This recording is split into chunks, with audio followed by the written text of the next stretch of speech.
When I first moved into the neighborhood, it seemed like the perfect place to start fresh. Quiet, peaceful, with tree-lined streets and friendly neighbors. It was everything I could have hoped for after the chaos of the city. The house was small, but cozy, and I loved the idea of finally having my own space. For the first few weeks, everything was normal, blissfully normal, even. I'd settle into a routine. Work during the day, come home, relax in front of the TV or read a book. No distractions, no drama, just peace. But then, something changed. Started with a note. I found it on my doorstep one morning, tucked under the mat. "Go to the park today. Have some fun," it said, written in bubbly handwriting. I didn't think much of it at first. Maybe it was some kind of neighborhood tradition, a harmless prank to welcome new residents. So, I brushed it off and went about my day. The next morning, there was another note. "Treat yourself to ice cream. Enjoy life." Again, the same cheerful tone, like a well-meaning friend trying to lift my spirits.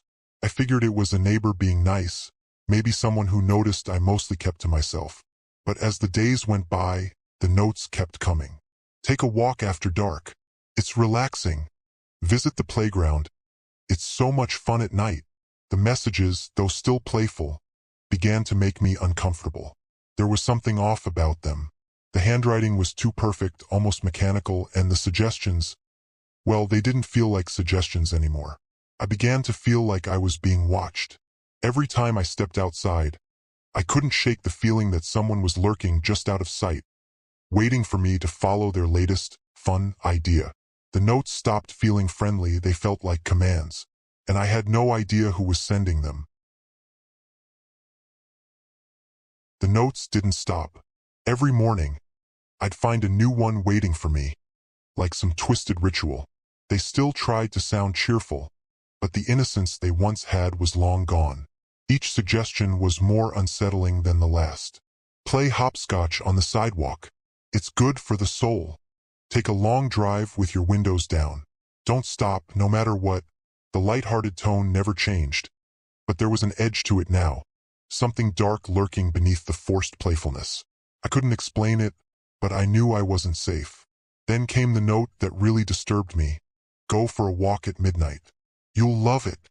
I almost crumpled it up and threw it away. Midnight, in a quiet neighborhood like this? The streets would be empty, the houses dark. The idea of walking alone at that hour sent a chill down my spine. But that night I couldn't sleep. The thought of the note gnawed at me, the words twisting in my mind like a taunt. Finally, at 11:58, I gave in. I stepped outside, the cold air prickling my skin. The streets were as empty as I had expected, silent, still. But there was something else in the air, something I couldn't quite put my finger on. It was a feeling, like the entire neighborhood was holding its breath, watching me. I walked, hands stuffed deep in my pockets, glancing around with every step. First, nothing happened. I was starting to think I was just being paranoid. Then, I heard footsteps behind me. I stopped in my tracks, heart hammering in my chest. The sound stopped too, like it was mimicking me. I turned around, but no one was there. Just the street, stretching out in both directions, empty. I waited, ears straining, but all I could hear was the soft hum of the streetlights. I kept walking, faster this time, but the footsteps started again. They were closer now, keeping pace with me. Panic surged through me, and I broke into a jog, my breath coming in sharp bursts. The footsteps grew louder, echoing through the empty streets. But when I turned again, nothing. Just the flickering of a streetlight above, casting long shadows that seemed to stretch toward me. I wanted to run home, to lock myself inside and never come out again. But something made me keep walking, like I didn't have a choice. The feeling of being watched was overwhelming now, like invisible eyes were tracking my every move, studying me, waiting. By the time I made it back to my house, I was shaking. I rushed inside, slammed the door, and locked it. My heart pounded in my ears, but even then, I couldn't shake the feeling that something was still out there, waiting. The next morning I found another note. "See? Didn't I tell you it would be fun?" After that midnight walk, something inside me changed. The notes kept coming, each one pushing me further, demanding more. But it wasn't just the notes anymore. It was as if they'd gotten inside my head, warping my thoughts, making me feel like I needed to follow them, like I wasn't in control anymore. I tried resisting at first, ignoring the notes, throwing them away without reading. But it didn't matter. I'd find myself outside, following the instructions anyway, like my body was acting on its own. It was subtle at first. I'd lose track of time, suddenly realizing I was doing something the notes had suggested. Wandering through the empty streets late at night, or driving aimlessly for hours, not even sure how I'd ended up on the road. But then it got worse. Much worse. One morning, the note was different. The playful tone was gone, replaced with something darker, more direct. Go to the old warehouse on Franklin Street. There's something waiting for you. I didn't want to go. Every part of me screamed to stay home, to lock my doors and never leave.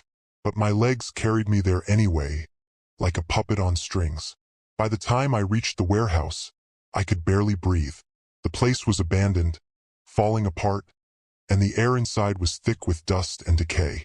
My footsteps echoed in the vast, empty space as I wandered through the dimly lit hallways. That's when I heard it, soft laughter, distant but unmistakable. I froze, my pulse racing. It wasn't the laughter of someone enjoying themselves. It was twisted, mocking, like whoever it belonged to knew something I didn't. I wanted to leave, but my feet wouldn't move.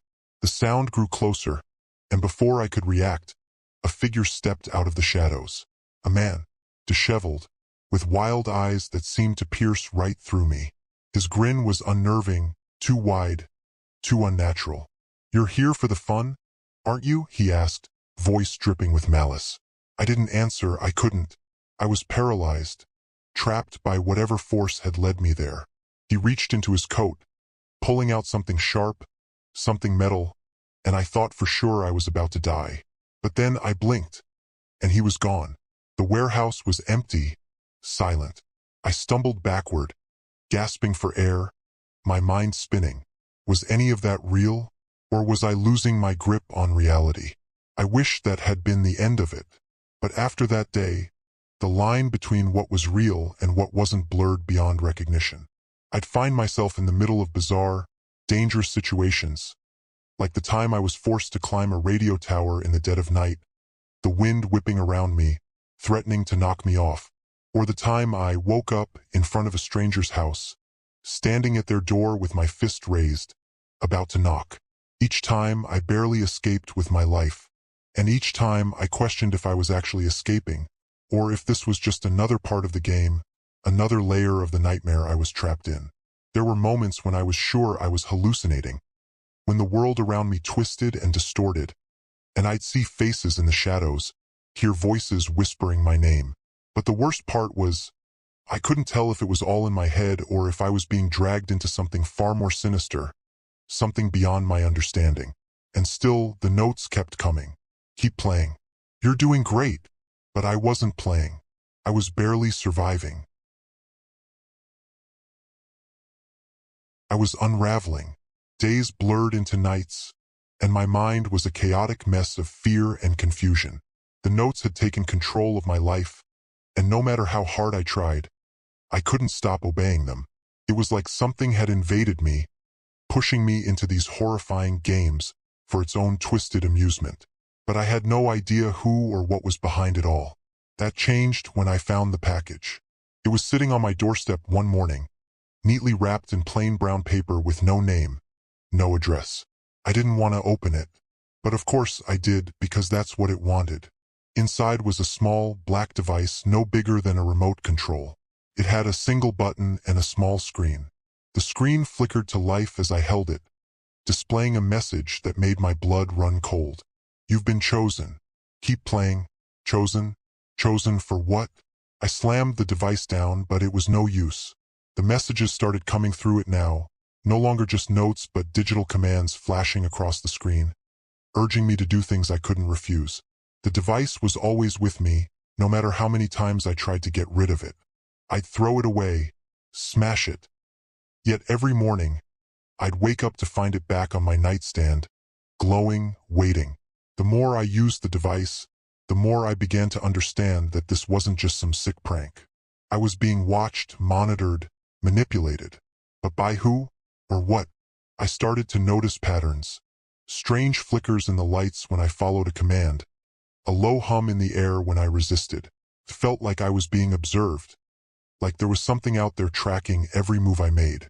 And it wasn't human. One night, after yet another terrifying game, where I nearly drowned myself in a lake, I decided to dig deeper. There had to be a way to find out who or what was doing this. That's when I remembered the warehouse. The man I'd seen there, the one who had vanished. He had known something. I could feel it. I returned to the warehouse, hoping to find answers. The building was just as empty as before, but this time I didn't feel alone. I followed the strange hum, deeper into the belly of the structure, until I found it. A hidden room, filled with blinking machines and monitors, all connected by thick cables that pulsed with an eerie glow. The screens showed images of me walking, driving, sleeping. Every moment of my life was on display, recorded, like I was the star of some sick, twisted show. Then I saw it. In the corner of the room, hovering just above the ground, was a dark, shifting figure. Its form was impossible to define, constantly changing, flickering like static on a TV screen. It had no face, no eyes, but I could feel it watching me. "You're part of something bigger," it whispered, though I heard no voice. The words appeared in my mind, clear as day. "You've been chosen for the game." The air around it crackled with energy, and I realized what I was dealing with. It wasn't human. This thing, this entity, was feeding off me, off my fear, my confusion, my helplessness. It enjoyed watching me struggle, pushing me to the brink, only to pull me back in and start the game all over again. "Why?" I managed to ask, my voice barely a whisper. "Why are you doing this to me?" It didn't answer, not in words. Instead, a new message appeared on the screen of the device I'd been carrying, glowing brighter than ever. "Because it's fun." My stomach twisted in horror. This wasn't about punishment or revenge. There was no deeper meaning, no hidden agenda. It was all just a game to it, a game it never intended to let me win. And I knew then there was no escape. I was its puppet, a plaything in its hands, and every step I took, every decision I made, was part of its endless entertainment. I couldn't live like this anymore. I had to end it one way or another. I couldn't keep playing its twisted games. Couldn't keep waking up every day wondering what nightmare I'd be forced into next. There had to be a way out, there had to be. So I made a plan. I confronted it once and for all. I didn't know if I could destroy it or if that was even possible, but I had to try. If this thing could manipulate my every move, control my mind, then maybe I could turn the tables, catch it off guard, show it I wasn't just its puppet. I took the device, the one that had been delivering its commands, and I smashed it. For real this time. I crushed it under my foot until it was nothing but a pile of shattered plastic and circuits. For a moment, I felt a rush of hope. Maybe that would stop it, maybe I'd finally be free. But then I heard the laughter. Not from outside, not even from the shadows this time. It was inside my head, mocking, louder than ever. "You think you can stop me? The fun has only just begun." I felt a sharp pain, like something was twisting inside my brain, pulling at the edges of my thoughts. I dropped to my knees, clutching my head as the room around me blurred and distorted. The walls seemed to close in, the floor shifting beneath me like a wave. I wasn't sure if I was hallucinating or if this was another one of its tricks. But either way, I knew it had me. I tried to stand, to run, but my legs wouldn't move. I was trapped in place, held by some invisible force, as the dark figure from the warehouse appeared before me again, its shifting form flickering in and out of existence. "You've been such a good player," it said, though the words weren't spoken. They echoed inside my skull, reverberating with a sickening glee. "But you can't win. You were never meant to win." I screamed at it, demanded answers, begged it to let me go.